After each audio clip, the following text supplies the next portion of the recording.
Judgement and Justice. Welcome. I've repeatedly said that I don't really believe that man has the right to judge nor punish others. And least you think this comes, well, it does come from a religious perspective, but least you think it comes from a narrow religious perspective. Let me say that I see this both in terms of civil or state law and God's law or Sharia.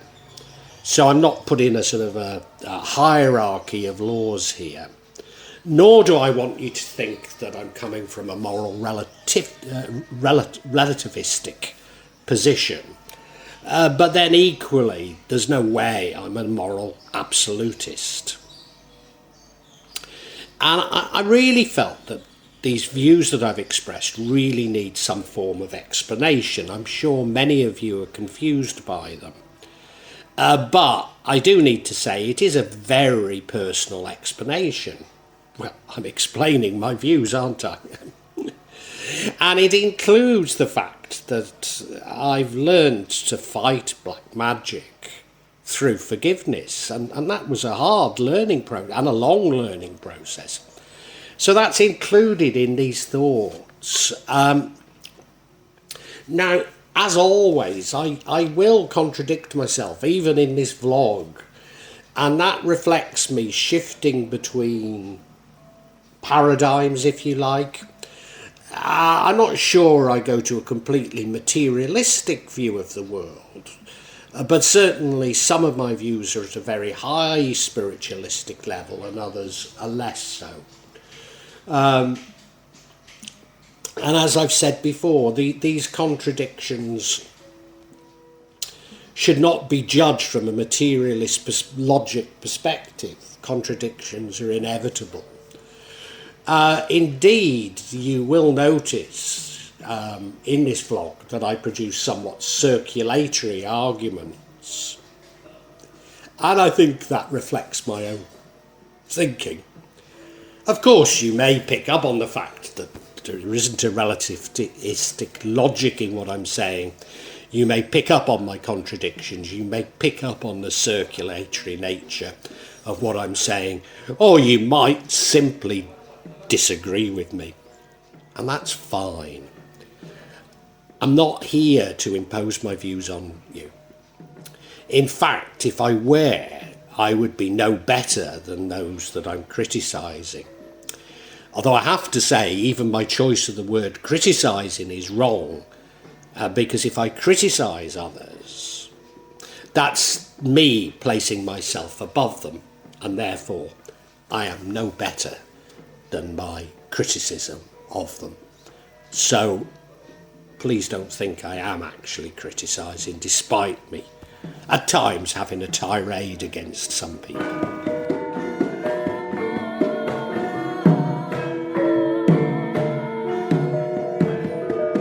Power and its abuse. Well, I suppose the starting point for my views is that I am very suspicious of man putting himself above others. So using the power to judge and punish is us putting ourselves above other humans. Why am I against it? Well, God created us equal. You know, it's very simple. If we were created equal, then how can we have the right to judge and punish others? And that would include even well-intentioned judging and punishing, along with obviously abuses of power. But maybe this hides the fact that all abuses of power are probably well-intentioned. In other words, people don't commit acts without at least convincing themselves that they're doing the right thing. Maybe you might say at times fooling themselves. But I think people can't act unless they're convinced that what they're doing is the right thing. If only they have a belief in sort of a social Darwinist belief, a belief in dog eats dog, and they're doing the right thing by simply looking after themselves. And I liken black magic. Well, in fact, it is. I was going to say that black magic is also an abuse of power. Well, it is, quite simply. But, of course, I'm including all abuses of power here, not just judgment and punishment, not just black magic. But I include in this, I think, the root of many of our problems, the hoarding and ownership of property. Now, I don't want you to misinterpret what I'm saying here. I'm not arguing in favour of a powerful state and state ownership of property. No, I'm simply saying that God provided us with plenty to use as we need. And given that that's what God did, there's no need for us to have a concept of property, nor for some of us to hoard things and restrict others from accessing it. Now, I am a Muslim who flirts, or probably is within the Sufi tradition. So I do see that when man acts as God, and I'd include in that hoarding of God's creation, as shirk, which is the worst sin within Islam. Indeed, I'd argue that any abuse of power is shirk. So Sharia judges, Sharia punishments, to my mind, is shirk. Man trying to control God's creation, especially trying to control the environment, is shirk, because of it's man acting as though he were God. And man also defines God in his own image, and I would see that as shirk. Now, I have to explain that many, although probably, well, no, almost certainly a minority of Muslims define shirk simply as idolatry. Some Muslims believe that we should not visit the graves of Saint or Sunan, and their argument is that it's shirk because there's only one God. And if there's only one God, why would we venerate the saints or use them as intercedents between us and God? And certainly I have some sympathy with the view that we should not use them as intercedents. An even smaller minority of Muslims don't even mark graves, they simply bury the dead in the desert. Because they believe that when we die awaiting the day of judgment. When we die as it were. So even visiting the graves of our ancestors is seen as shirk. And indeed some take it even further and won't have photos of the dead. And now I think cutting ourselves off from our ancestors in this way is very destructive. And as you can probably tell, these are so far removed from the views that I hold as a Muslim that I find them quite incredible. The ego. In both the Kajawan and Sufi traditions which I follow, the aim is to become one with God, or at least closer to God. I said at first one with God because perhaps like liberalism and the truth, these are really abstract concepts, ideals that we should aim for, but maybe ones that we never achieve. And in order to become closer to God, both traditions emphasise suppressing the ego. So we cannot find God if we have ego. And indeed, going back to what I said about shirk, then if we have an ego, then aren't we ourselves seeing ourselves in a godlike way, and that is shirk? Or you could simply see it that, maybe we have put money as our God, and let's face it, money is completely a human construct. Now, I struggle with the correct terms on this because suppressing sort of suggests that we're bottling up the ego and it has to escape somehow, a bit like a pressure cooker. And that isn't really what I mean. No, I believe in Jung's shadow work, that we need to explore our own dark side. We need to understand our dark side. We need to release that dark side in positive ways. So a part of what I call my daily jihad is for me to understand the good and evil. And as you possibly know, I don't like the word evil so much, but let's use it here, that is within me. So the act of judging and punishing comes from this ego. Or why would we think that we are qualified, even though we may have been to law school, to judge and punish? Therefore, the act itself is shirk. Now, I have spoken about me finding the light of love and bliss, the light that illuminates everything. And this is certainly a stage in getting closer to God, but only in getting closer. And it comes from us being able to suppress our ego. It's indicative that we have a raised vibration, that we filled our hearts with love, that we've suppressed the ego, and that we see the world through this light rather than through human constructs. Now, it's only a stage, but it's a useful stage. And I would argue that we should be guided by the light, not human constructs of right and wrong, good and evil, punishment and reward.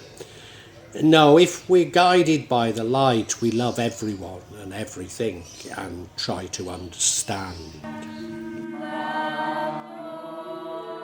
Common consciousness. I've also argued that all of God's creation is conscious.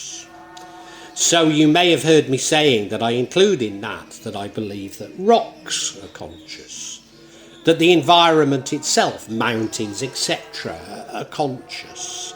They have a consciousness. Maybe it's not the same order of consciousness as we have. Indeed, maybe it's all about the level of vibration, but nevertheless, they have a consciousness. And all these consciousness are networked together, a bit like the mycelium of a fungi. Now, I have even argued that doesn't go far enough, but I can't remember what other metaphor I came up with. So for now, let us call it the mycelium of a fungi. So imposing our will on others, including judging and punishment, is us sending messages through this network.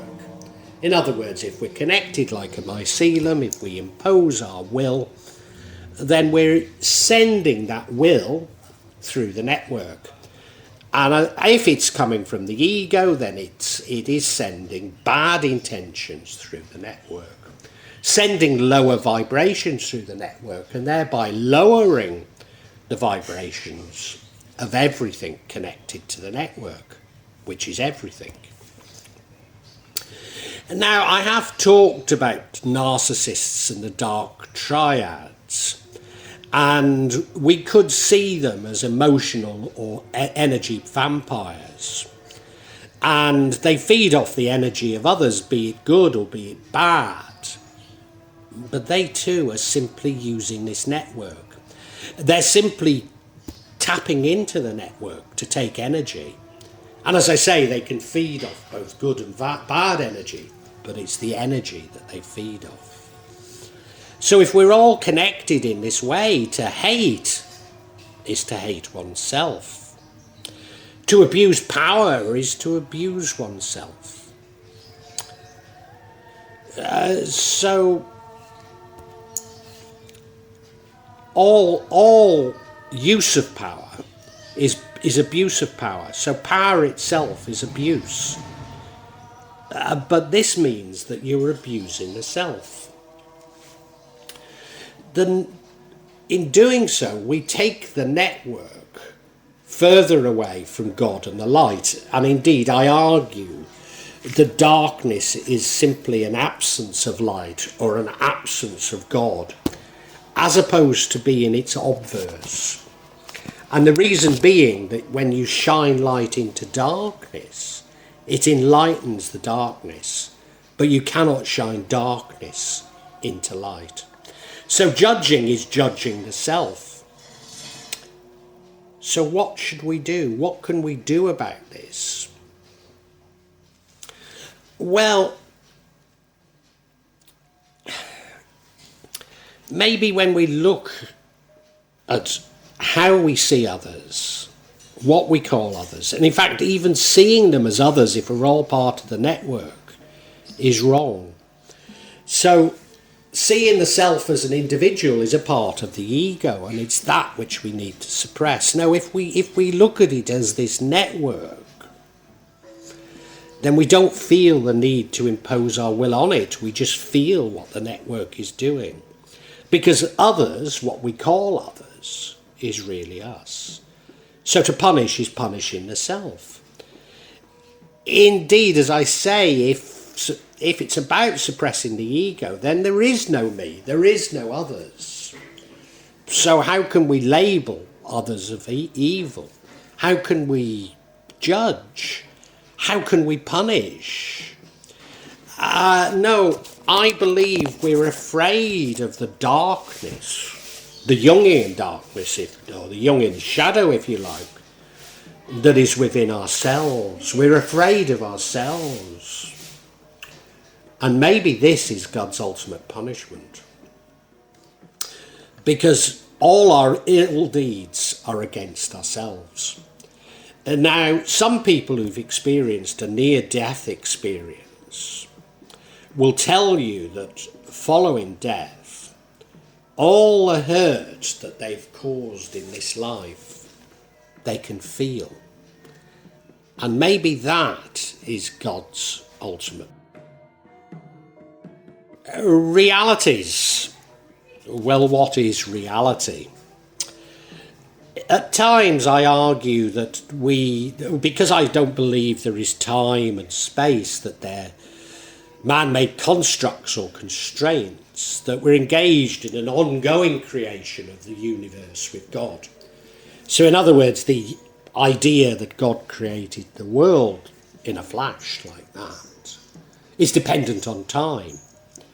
So what's happening if there's no time is that we're in constant co-creation.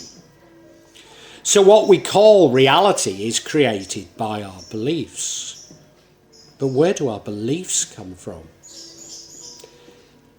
Could it be that many of our beliefs are created and constructed by those who abuse power? Created and constructed by the media, created and constructed by education, created and constructed by a whole myriad of things which shape what we believe is reality. So crime and punishment are mere constructs created by those who abuse power. So at the moment we're being asked to give up our deepest secrets. We're being asked to give away our movements and our associates.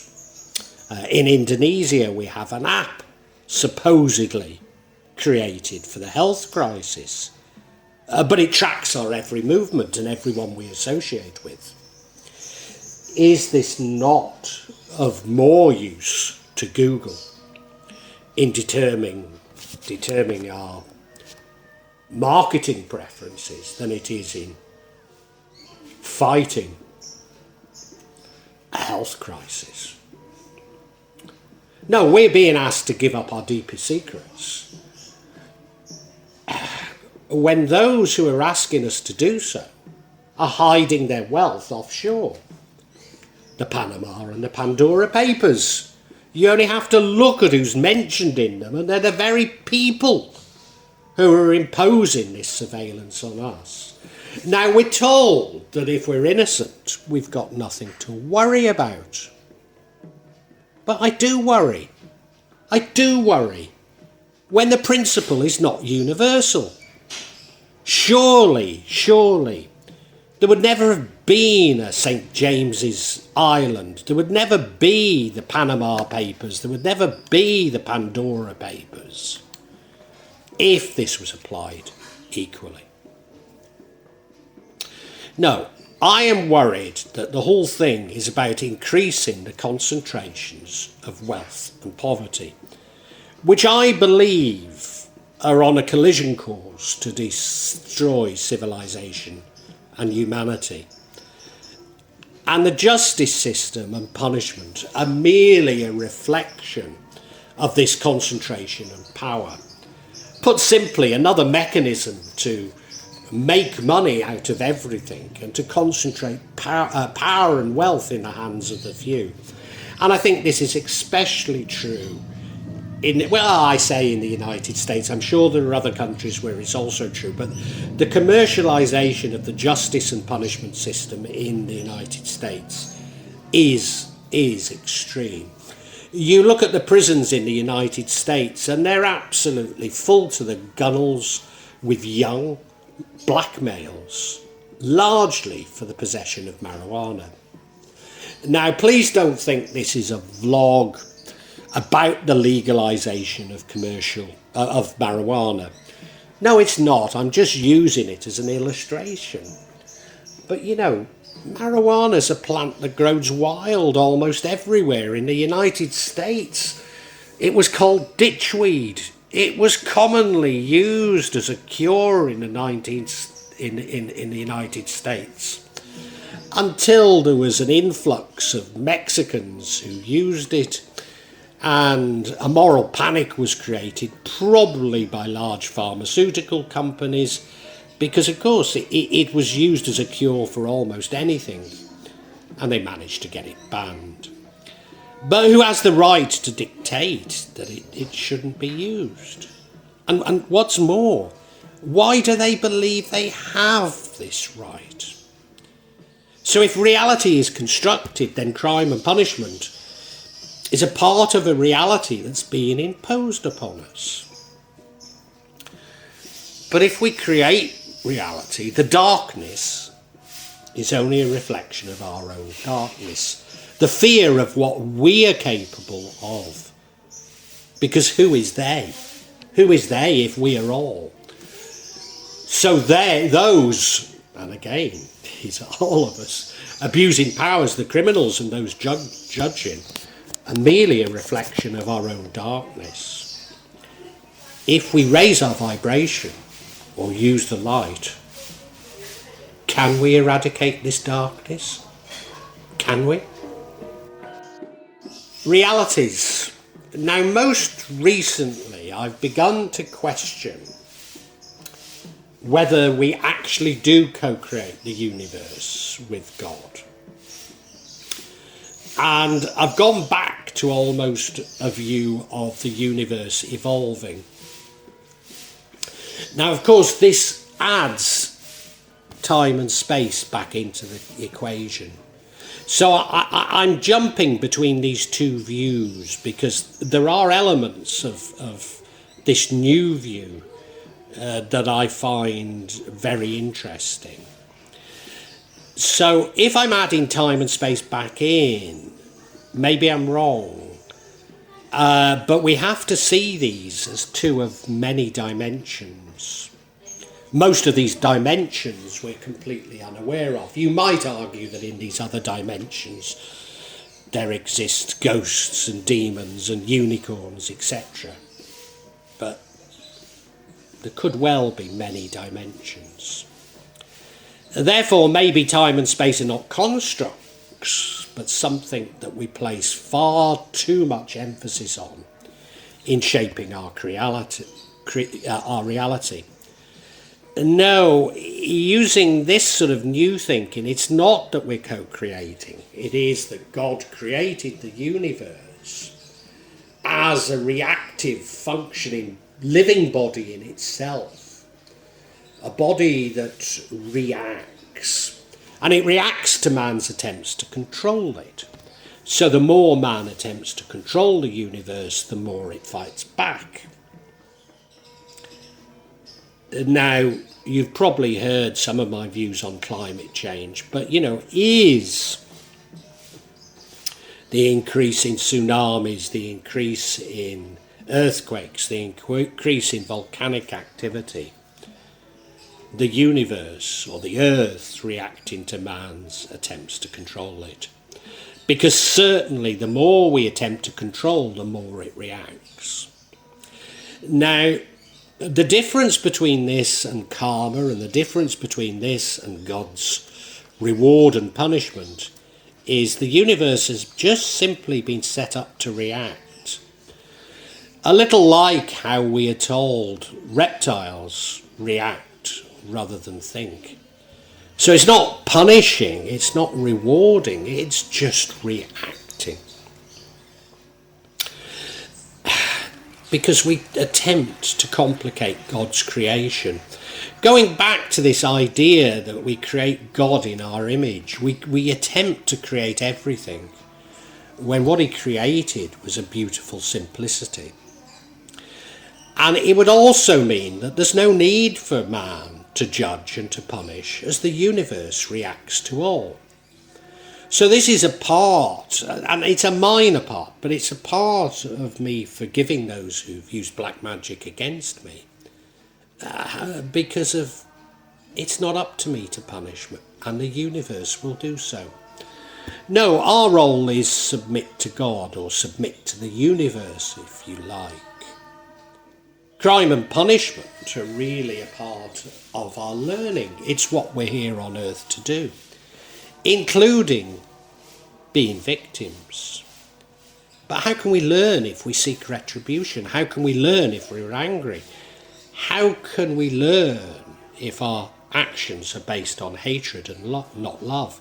Indeed, if our actions are based on hatred and not love, then it's taking us further away from the light and further away from learning. Reacting to crime by punishment is us attempting to control things once more. We're acting in a godlike manner, so we're back to the concept of Shirk. But my latest thoughts really came from me understanding that we don't have the full picture. So undoubtedly, me and my family have been the victims of black magic. And there probably have been many perpetrators. And it's probably a very human sort of way of thinking to look for a main perpetrator. But our views on who the main perpetrator is have changed. Now, whenever we've looked for evidence of who is the main perpetrator and had our ideas, we've always found that evidence. We've always found it, because if we are co-creating the reality, which in this section I'm saying maybe we're not, but we'll always find the evidence. We will find evidence for whatever we believe. Because if we believe it strongly enough, we'll find it. Well, I guess this takes us back to Hitler. Was he really responsible? Now, I'm not an apologist for Hitler, nor am I doubting the atrocities carried out in Nazi Germany. But there is plenty of evidence that many of these policies, and certainly that Hitler was put in power by a coalition of German industrialists and US banks, and that it was actually they who wanted the slave labour in labour camps, and that's why he was backed. So what we're getting is a much more complex picture of reality, if indeed there is a reality.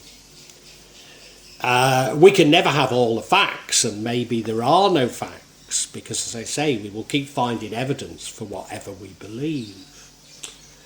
So if the reality and the facts keep changing, how can we judge and punish? I suppose at its simplest, and I mean much more than this, it's much more profound, but at its simplest, if we say that narratives are constructed, how can we be sure, so sure, that we can judge and punish others? So, getting to really understand, seeking the truth, even though I've said the truth is probably like like liberalism, it's an ideal. But seeking the truth, seeking understanding, this is my quest. And we need to submit and understand that only God knows the motivation for actions. Only God knows the truth. And therefore, only God can judge. Well, I really hope you've enjoyed this vlog. And that, not only got something out of it, but provoked thoughts.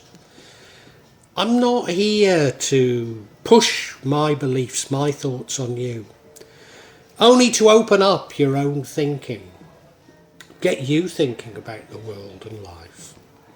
When I started The Real Magic of Java, I believed that I'd only release them every month or maybe every 2 months. But now I find myself adding to this subsection once or twice a week. But please subscribe and hit the bell to get notifications for when I add new parts to this subsection. In part, the reason why I'm doing it more often is that the concept has moved from filming rituals and events that took place in Java to me also describing my beliefs and philosophy. And that does come in response to people expressing an interest in it. But of course, me actually seeing rituals and events really doesn't happen so often. What I would say to you is that there's no attempt at subterfuge on my behalf. And when I do experience rituals, I will include them for you to see. And as I say, there's no way I'm trying to mislead you. And if I believe there is subterfuge, if I uncover it, I will point it out to you. I'm trying to be as honest as I can be. Now, please make comments, please ask questions, and I'll try to be as honest and open with you as I can be. Of course, there will be some of you who disagree with me, particularly when I talk in terms of my own beliefs, my own feelings. And, you're welcome to alternative feelings, and we can agree to disagree. Sometimes I find that people on YouTube can be unnecessarily attacking and aggressive, and at times I don't restrain myself enough, and I apologise, but it's not my intention to put anybody down, I know what I talk about can be emotive, and it can be challenging to your beliefs. But, I'd love to enter an open discussion, a heartfelt discussion. But unfortunately, I often come across things that are, especially when people quote the scriptures to me, I've just no idea where it takes us, Because I'm speaking from the heart, sorry, if you want to quote the scriptures at me, do so, but it doesn't have much impact on me, I personally have no desire to impose my feelings on you, and I suppose when people try to do it to me, it washes off, All I'm trying to do is I'm trying to share my feelings with you, and I'd love an open discussion on feelings. I really would love it, and sorry if I don't always react as best I should. I try and cure this in myself, but think this is part of the sort of narcissism of social media that I talk about so much in this subsection. So look, if you've enjoyed it, I really urge you to listen to other sections on this channel, particularly the 4 audio books that I've uploaded onto this channel. Yes, they are in a novel format. They are novels, but they go into much greater depth than my thoughts and feelings. Now, what I would say to you is these are sequential. So my thoughts and feelings develop as we go through each chapter in each book. So it does begin with 1.1, the Chinese cemetery. But, you know, hey, it's up to you. Feel free to dip in as you wish, as you want. And, you know, really heartfelt thanks for listening to this. And I really want to say a great big thank you, and God bless you.